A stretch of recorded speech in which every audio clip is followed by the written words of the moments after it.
Selamat pagi kepada Bapak dosen dan rekan-rekan sekalian. Perkenalkan, saya Nabila Nur Anissa dari kelas AK13. Pada kesempatan video kali ini, saya akan memaparkan materi mengenai penguatan nilai tukar rupiah dan dampaknya terhadap aktivitas ekonomi nasional. Tugas video ini disusun untuk mendalami bagaimana dinamika nilai kurs memengaruhi stabilitas makro dan mikro ekonomi di Indonesia. Seperti yang kita ketahui bersama, nilai tukar mata uang bukan sekedar angka indikator di papan bursa. Lebih dari itu, nilai kurs adalah cermin utama dari kesehatan fundamental ekonomi suatu negara serta tingkat kepercayaan pasar global. Belakangan ini, kita melihat adanya tren penguatan nilai tukar rupiah terhadap dolar Amerika Serikat. Fenomena apresiasi mata uang ini tentu menarik untuk kita kaji lebih dalam, karena dampaknya akan merembes ke berbagai sektor aktivitas ekonomi kita sehari-hari. Mekanisme penguatan nilai tukar atau apresiasi. Sebelum kita membedah dampaknya, mari kita pahami terlebih dahulu mekanisme dari penguatan nilai tukar ini.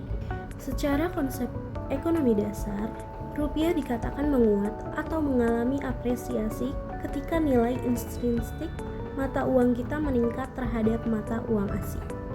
Artinya, jumlah rupiah yang dibutuhkan untuk menukarkan 1 unit dolar Amerika Serikat menjadi lebih sedikit. Fenomena ini umumnya dipengaruhi oleh hukum permintaan dan penawaran di pasar valuta asing. Misalnya, karena meningkatnya aliran modal asing yang masuk ke dalam negeri, surplus neraca perdagangan, hingga kebijakan moneter Bank Indonesia yang efektif dalam menjaga stabilitas suku bunga serta mengendalikan laju inflasi domestik. Namun, di dalam ilmu ekonomi, setiap pergerakan nilai kurs selalu membawa dampak yang proporsional bagi para pelaku ekonomi. Namun, jika kita melihat dari sisi sebaliknya, penguatan rupiah ini justru menghadirkan tantangan tersendiri bagi sektor eksportir. Ketika mata uang lokal menguat, produk-produk buatan Indonesia yang dijual ke pasar internasional akan menjadi relatif lebih mahal bagi para pembeli asing yang bertransaksi menggunakan dolar. Sebagai contoh, jika kualitas dan efisiensi produk kita tidak ditingkatkan, para pembeli di luar negeri bisa saja mengalihkan permintaannya ke negara kompetitor lainnya, seperti Vietnam atau Thailand, yang nilai mata uangnya mungkin sedang lebih kompetitif. Kenaikan harga relatif ini berpotensi menurunkan volume penjualan ekspor kita. Oleh karena itu, dari analisis ekonomi, momen penguatan rupiah ini sebenarnya menjadi sebuah dorongan bagi para pelaku ekspor untuk tidak lagi bertumpu pada strategi harga murah akibat pelemahan mata uang.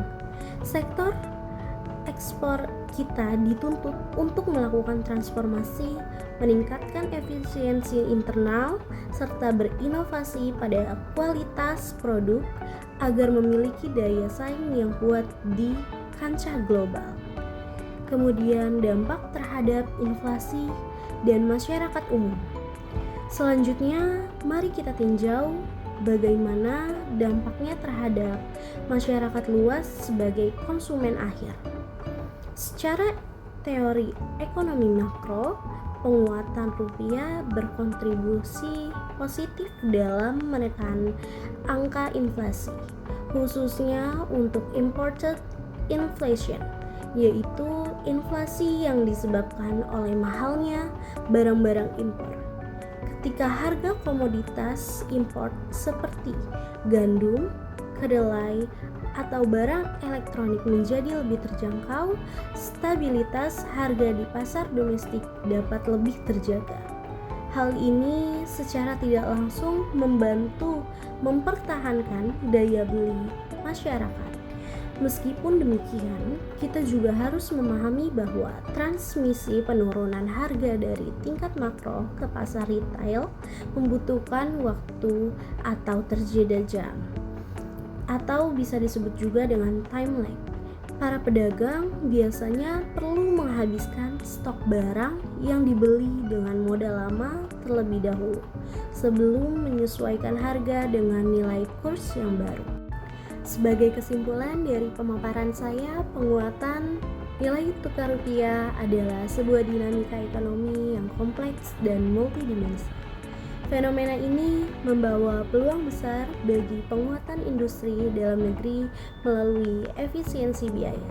Namun, di sisi lain menjadi ujian bagi daya saing ekspor kita. Keberhasilan dalam memanfaatkan momentum ini tentu membutuhkan sinergi yang baik antara kebijakan fiskal pemerintah, kebijakan moneter Bank Indonesia, serta adaptasi yang cepat dari para pelaku usaha. Demikian presentasi dan analisis yang dapat saya sampaikan terkait dampak penguatan rupiah. Semoga pemaparan ini dapat memberikan manfaat serta tambahan wawasan bagi kita semua. Mohon maaf atas segala kekurangan dalam penyampaian saya. Terima kasih atas perhatiannya kepada Bapak dan Ibu dosen serta rekan-rekan sekalian. Kurang lebihnya mohon maaf. Wassalamualaikum warahmatullahi wabarakatuh. Selamat siang semua.